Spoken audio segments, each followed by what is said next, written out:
Welcome friends.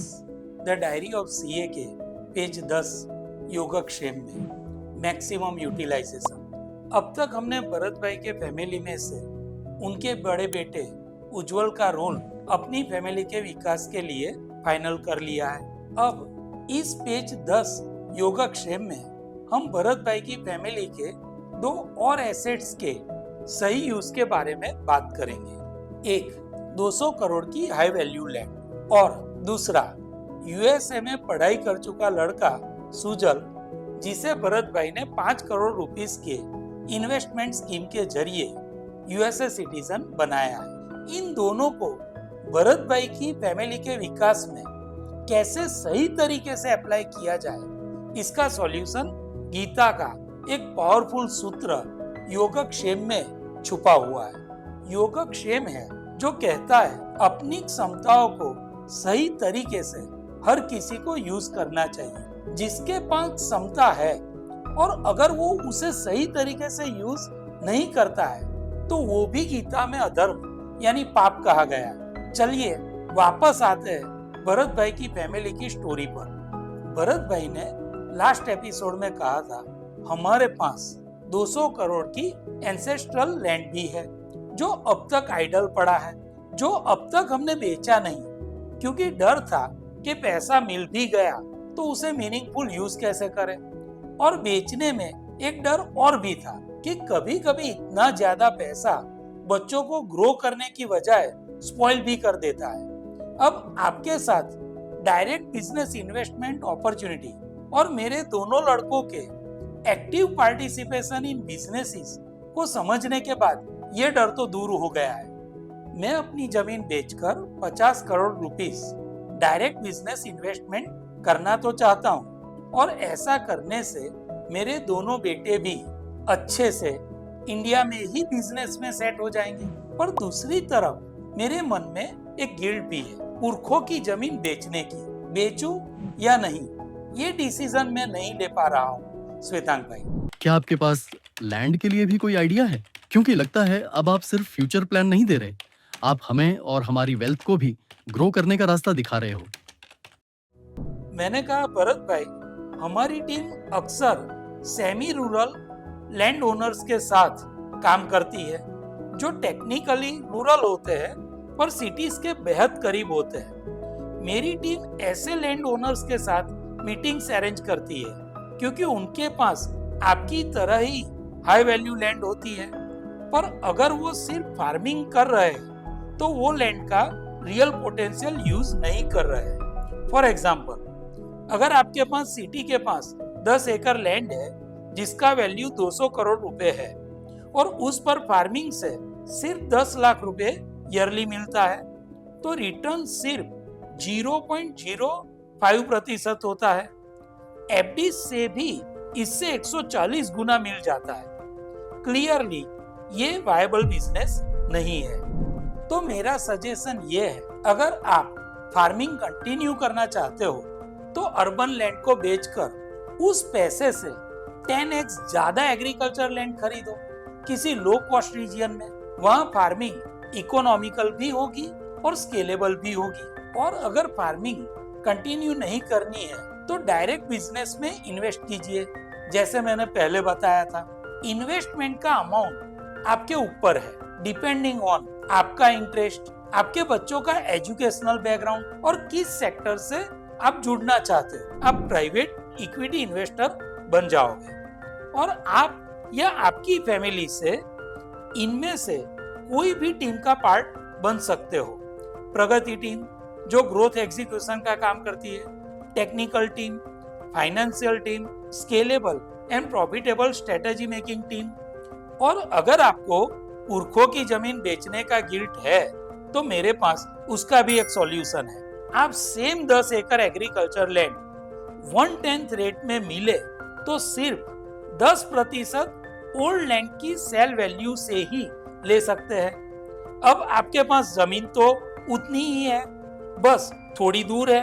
अब जमीन cell करने की गिल्ट भी नहीं रहेगी क्योंकि पुरखों ने भी जब जमीन ली थी तब कहाँ सिटी के नजदीक ली थी और बाकी का 90% आप एक्टिवली कहीं और इन्वेस्ट कर सकते हैं। ऐसे आप अपने एंसेस्ट्रल प्रॉपर्टी का फुल वैल्यू अनलॉक कर पाओगे और अपने बच्चों और फ्यूचर जनरेशंस का भी फ्यूचर सिक्योर कर पाएंगे। तो मेरा कहना है, अगर आप अपने एसेट्स एक्टिवली यूज नहीं कर रहे हो तो प्रोफेशनल्स को मैनेज करने दो, आपकी फैमिली के और नेशन के बेनिफिट के लिए। बस उसे आइडल मत रखो। यही है सही मतलब गीता में योगक्षेम का, कि हर किसी को अपनी अवेलेबल स्ट्रेंथ का मैक्सिमम यूज करना चाहिए, फिर वो एसेट्स हो या ह्यूमन स्ट्रेंथ। अब हम आज के दूसरे इम्पोर्टेंट इश्यू के बारे में बात करते हैं। मैं सुजल और सुजल की तरह फॉरेन में पढ़ रहे बच्चों के बारे में बात करना चाहूंगा। सुजल के फॉरेन में पढ़ने से उनकी माँ भारती बहन का दुख आप समझ सकते हैं, पर मैं यहाँ भारत माता के दुख को समझाना चाहूंगा।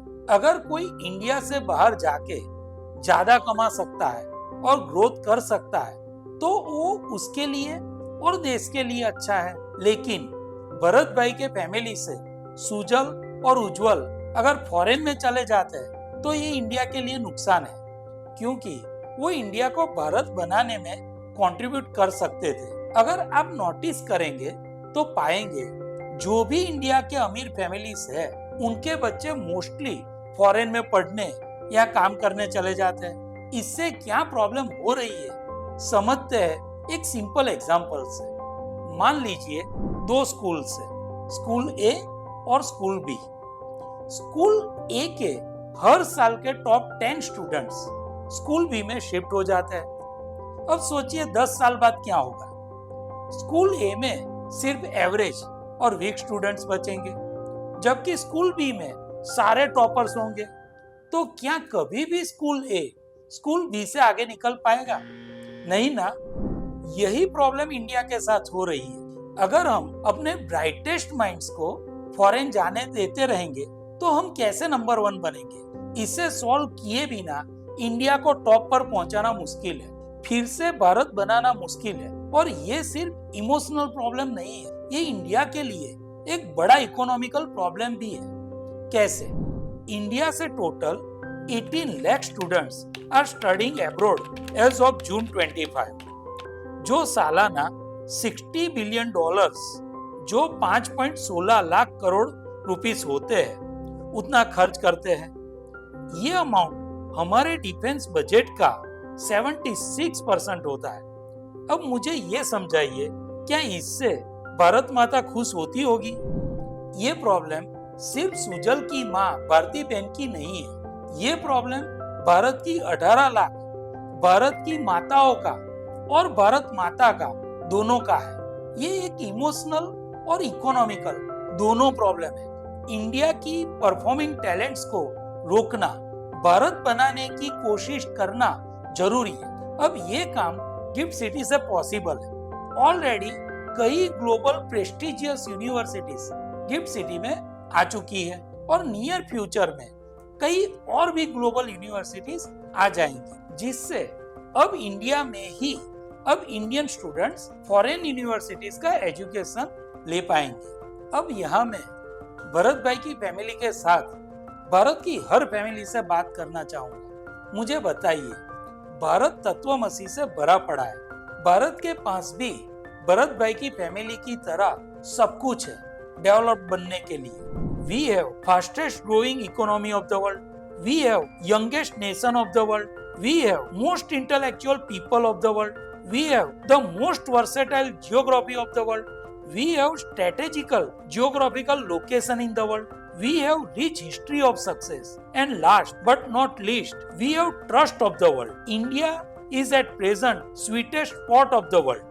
बस हमें अहम ब्रह्मास्मि को समझ के मान के अप्लाई करने की जरूरत है। अगर मेरे सुझावों से भरत भाई और भारती बहन खुश हो सकते हैं तो पूरे भारत के लोग और भारत माता भी खुश हो सकती है। बस जरूरत है हम सब भारत के लोग भी भरत भाई ने समझा वो समझे, तभी पूरे देश में योगक्षेम होगा, वेलफेयर, सिक्योरिटी और प्रॉस्पेरिटी आएगी। चलिए वापस आते हैं भरत भाई की फैमिली की स्टोरी पर। श्वेतांग भाई, उज्जवल, सुजल और लैंड का प्रॉब्लम तो सॉल्व हो गया, लेकिन बाकी जो एमएफ और पीएमएस वाले एसेट्स हैं उनका क्या? वो भी 2 साल से एक ही रेंज में फंसे पड़े हैं? मैंने भरत भाई को म्यूचुअल फंड और पीएमएस के ऑप्शंस के अलावा कौन सी ग्लोबल अपॉर्चुनिटीज एक्सप्लेन की, ये हम देखेंगे द डायरी ऑफ सीए के नेक्स्ट पेज 11 में। धनम बहुविधम न्यसेत, जो 2300 साल पुराना कौटिल्यस अर्थशास्त्र का सूत्र है। तो फिर जल्द ही मिलते हैं द डायरी ऑफ सीए के नेक्स्ट एपिसोड में। Thanks all for watching us. Presented by C.A. Shwetang Pandya. Special invitation to get early access of episodes. Just message share on given WhatsApp number.